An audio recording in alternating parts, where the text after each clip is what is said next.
एक बार फिर से मैं आपका अतुल शर्मा वेलकम करता हूं JEE mains most expected question की सीरीज में। देखते हैं बच्चों, एक सवाल है C7H12 कैपिटल X जब इसका हाइड्रोबोरेशन प्रोसेस करते हैं जिसमें ऑक्सीडेशन नहीं किया गया, यानी एसिटिक एसिड की प्रेजेंस में, यानी ये रिड्यूसिंग एजेंट है, तो A बनता है, यानी ये एल्कीन बनना चाहिए क्योंकि ये एल्काइन है। ओजोनोलिसिस करने पर दो एल्डिहाइड बनते हैं, बोला गया है बी एंड सी, लेकिन इन दोनों में से केवल बी कैनिजारो रिएक्शन देता है, इसका मतलब इसमें अल्फा एच नहीं होगा। ए जो एल्कीन है उसके दो ज्योमेट्रिकल आइसोमर एग्जिस्ट करते हैं जिसमें A2 मोर स्टेबल है। तो जैसा देखने से लग रहा है बच्चों, ये कंपाउंड एल्काइन है, इसका डबल बॉन्ड इक्विवेलेंट आ रहा है 8 - 6 2, तो एल्काइन है और ये दोनों एल्डिहाइड, इसका मतलब ए का जो एल्कीन होगा वो कुछ इस तरीके का पार्ट होगा, क्योंकि दोनों साइड से टूटेगा तो एल्डिहाइड एल्डिहाइड बनेगा।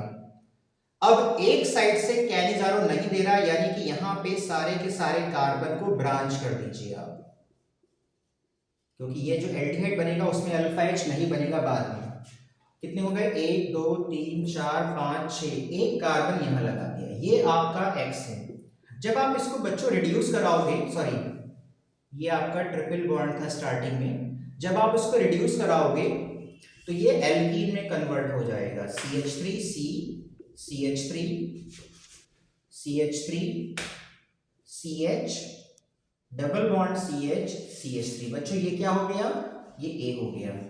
अब जब इसका ओजोनोलिसिस करेंगे बच्चों तो दो एल्डिहाइड बनेंगे, देखिएगा ध्यान से। एक एल्डिहाइड बनेगा CH3C CH3 CHO और दूसरा बनेगा CH3 CHO। देखिए ये कैनिजारो रिएक्शन दे देगा, बी है ये, क्योंकि अल्फा एच नहीं है, ये सी है। और अगर इस एल्कीन को लिखा जाए तो इसकी ज्योमेट्रिकल आइसोमेरिज्म एग्जिस्ट करेगी, तो मैं इसको यहां पे बना के दिखाता हूं।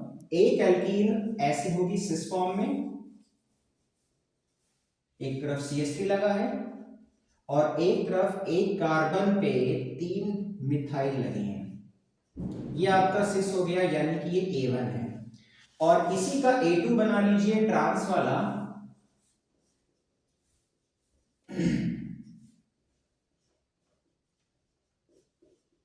ये आपका A2 है बच्चों, ये मोर स्टेबल है क्योंकि ट्रांस मोर स्टेबल होता है स्टीयरिक रिपल्शन कम होने के कारण।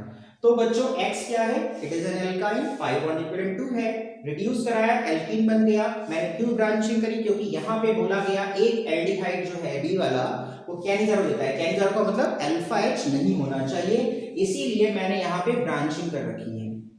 और ये देखिए ये आपका B है, कैनिजारो जो देगा कैनिजारो रिएक्शन, ये C है। और इस एल्कीन की ज्योमेट्रिकल पॉसिबल है एक सिस एक ट्रांस, A2 यानी trans is more stable because of less steric repulsion. तो एक पुराना सवाल है ये रुड़की का, और उम्मीद करता हूं कि शायद इस तरीके की चीजें रिपीट हों। तो I hope you will understood my solution. Thank you.